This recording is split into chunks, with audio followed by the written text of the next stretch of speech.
good morning. Good to have you here with us. Good morning, TJ. How are you? I am doing all right. Now, we got to start with something. We have been reporting, and it has been attributed to you, a statement out there that you allegedly issued through your publicist apologizing for that routine. But you and I were just talking here in the commercial break. You said that's not really your statement. So tell me what the deal is. Well, we kind of have to start. I hope that everybody saw what I just saw. If a person starts their heckling with F America, then that gives me the right to defend my country. I couldn't be anti-Mexican. My Mexican fan base is largely responsible for me even existing. So between them and the black community, it's really all I have. But I don't think I need to apologize for being pro-American. The guy said that all of this is still Mexico, and I was just giving him geography. This is America, greatest country in the world. So. Well, help us understand. So, do you not apologize for anything? We show like a 50-second clip there. It's like sir. 7 or 8 minutes. Go ahead. I apologize for the fact that the word anti-Mexican is being said to a black guy in America. But you don't apologize for what you said in that studio, that stand-up. I'm not allowed to. As a stand-up, the only thing that I sell is uncensored thought.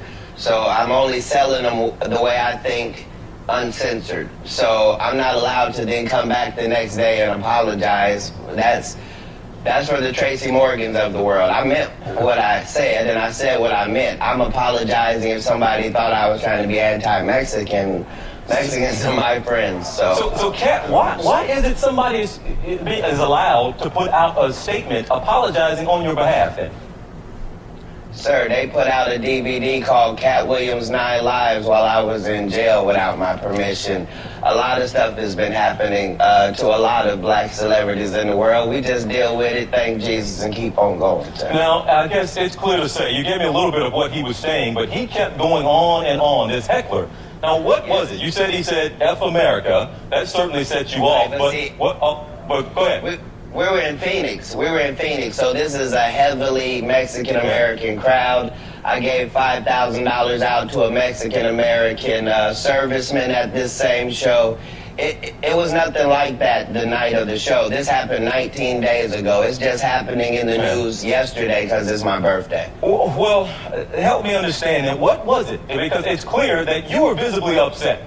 And you said you're a proud American, you defended this country. So is that essentially what it was? He was clearly out of line in your opinion, but he really got you hot. I was offended because he was making a statement that we're not allowed to make in this country. In this country, you have to pledge allegiance to America first and your country of origin second. And so the fact that he was blatantly disrespecting the law that we all follow, black people worked too hard to become black Americans in this society, and we were slaves here. And we did a lot of free work. Whatever they did was in another country, and we certainly applaud their history, but don't come here talking to sons of slaves about that. And if there's something anti-Mexican about what I said, then I apologize for the anti-Mexicanness of it. I was talking to one individual. I guess that's part of it, that or at least one line in there that did get some people probably upset more so than others, because a lot of people familiar with your comedy, I am as well. I didn't hear a whole lot that was, a departure from some of the other stuff I've heard you say in routines before, but you did say we were slaves, speaking of black people, y'all just work like that at the landscaper. Even that statement, right. You don't apologize for that one either? You think that one got too close to going over the line? I can't apologize for it even if it was close to the line, because at the end of the day, I wasn't there to make racial conversation. I was there to tell a joke. The joke was, if Mexicans love America, could they give black people Mexico? That was the entire joke, because we love it and it's real close. We couldn't go back to Africa because of the flies. That was the joke. None of that airing on the tape. This is an 1.5-hour show, sir. Now, do you understand, at least some people hearing that, and you were talking to one guy, It's clear that other people in the crowd were laughing at what you were saying to him, even as you were going off on the one If I had guy. disrespected Mexicans, I wouldn't have been able to get out of there alive, sir, with all due respect. But as people, do you understand why people who do hear it maybe do get offended by it, who maybe didn't read or listen to the whole 7-8 minutes of it, but just maybe read a few comments? Do you think they just have the wrong impression, or you understand why some might think the landscaper comment might have been offensive? Telling a Mexican like that guy to get to stepping back to Mexico, how that comes off as being offensive? No, he said that we were in Mexico. So let me just say this. Yes, I can see what you're saying, TJ. Yeah. And at the end of the day, I think those people should watch more of this CNN show so they can see there are real news factors going on in this country, things we should discuss, like our president versus football, rather than worry about what a comedian's saying. If you don't like me, don't come see me. If you do like me, I'm here for you. But I love Mexicans and I love Mexican Americans. But I love America overall. Let's be very clear about that. Any concern about how people might view you down the road, how this could impact your sir. career down the road? People might not want to book you in Texas or Arizona or California. Sir. Wouldn't that be fantastic? Let's let that happen, but let the statement be that I'm a Christian, I'm straight. All right. Well, we will leave it there. Again, I'm glad we got to clear it up, because we have been, Katt, this morning. Thank you, TJ. We have been talking about this morning an apology that Katt Williams sent out, and you're telling me that was not your apology, so that's important to note this I morning. just made my apology, TJ, live in front of CNN.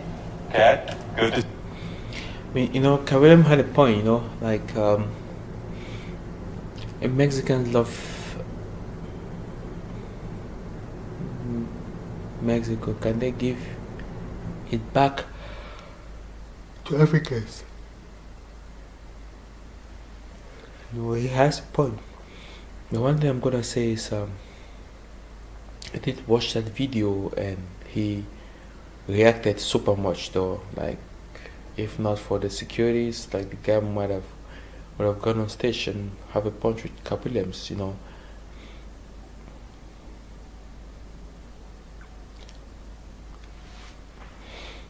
Sometimes people find it hard to differentiate between comedy and facts and real.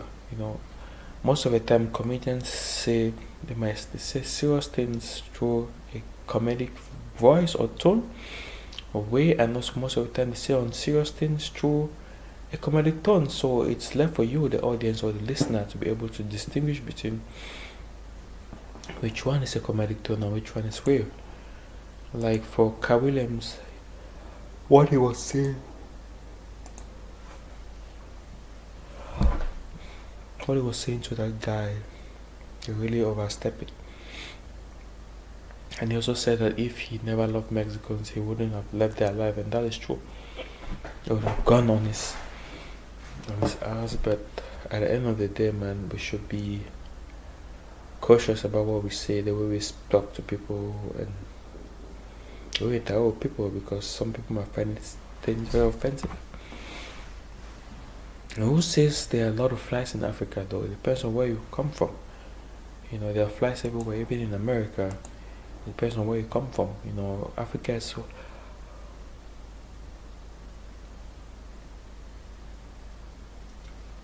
Africa doors are open, especially to the diaspora in Ghana and other countries. You can get your passports and visa and all whatnot like that. Even be a citizen.